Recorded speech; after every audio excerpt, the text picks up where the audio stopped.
So quite a bit of news has been circulating the internet regarding the Texans. And instead of making, you know, 5 separate videos that are like 2 minutes long, I'm gonna just put them on to one video, and this is the video. So right off the bat, on Monday, Deshaun Watson was running for the first time. And it was already known that Deshaun Watson was way ahead of schedule in regards to coming back from the ACL injury, but Deshaun Watson running, that's great news because it means he's going to be out there in OTAs, and him being out there is huge because last season Deshaun Watson was taking second team reps, so he didn't really get to build that chemistry with DeAndre, Will, the tight ends, all his receivers. He didn't get to build that early on because Savage was taking all the reps, but this time around, Watson's going to be taking all the reps. So if you thought Watson was already good last year, then he's about to be a whole lot better. And next we got Jonathan Joseph. Jonathan Joseph says he wants to come back to Houston. He's not done. He said his resume speaks for itself, and I agree to some extent. Like, he's been playing here, 7 seasons? 6 out of those 7 seasons he's been really good to above average. This past season, I'd say average at best. Jonathan Joseph, you're 33, man.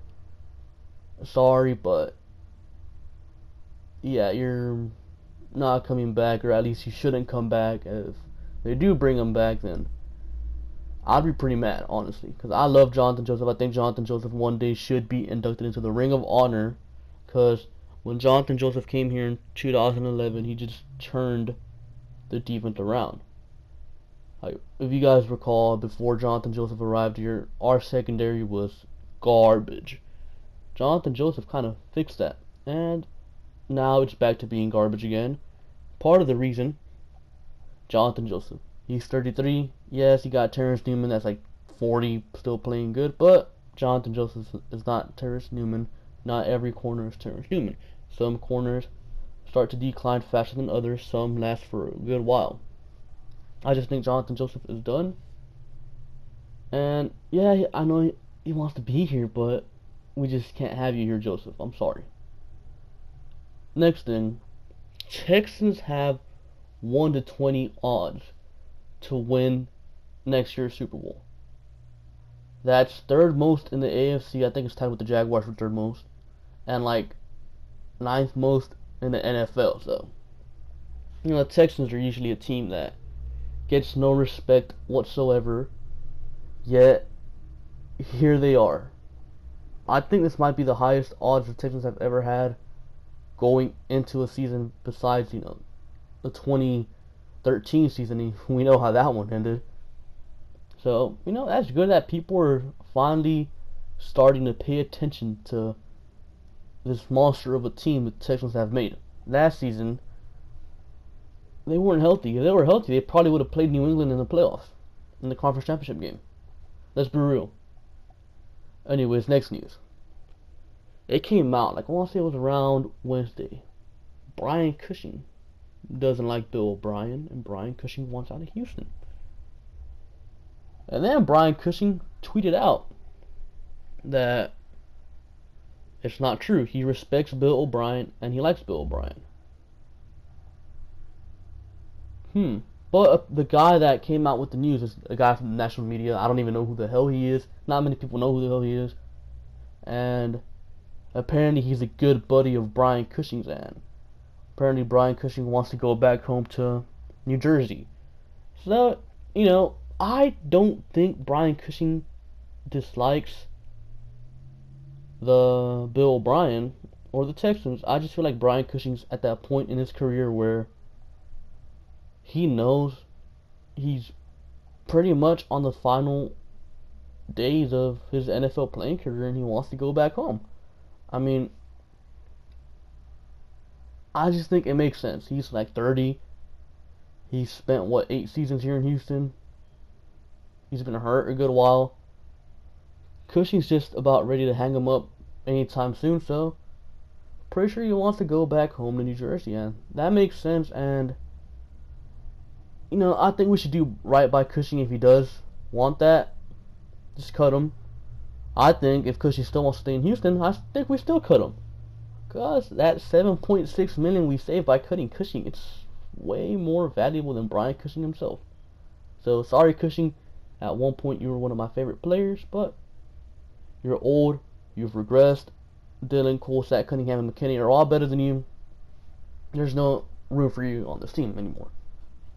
And last, but definitely not least, we got DeAndre Hopkins recruiting Malcolm Butler. So, personally, I think Malcolm Butler to Houston has been a done deal for a while. Malcolm Butler just makes sense. He's from New England. Apparently, the Texans tried to get him last offseason, you know, from a trading for him.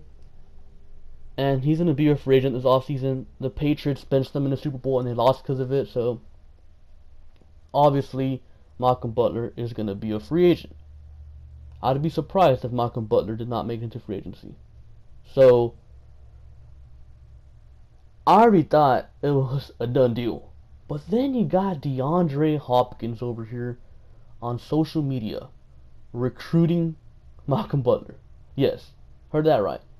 He's recruiting Malcolm Butler. First, he sent out a tweet saying, hey, we got, a spot for you here in Houston. And then, this guy on Instagram posts a picture of Malcolm Butler photoshopped in a Texans jersey. Like,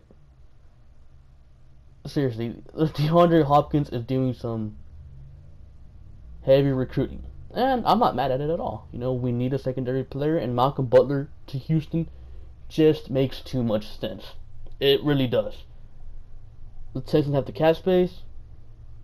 Malcolm Butler would be playing for Romeo Crennel.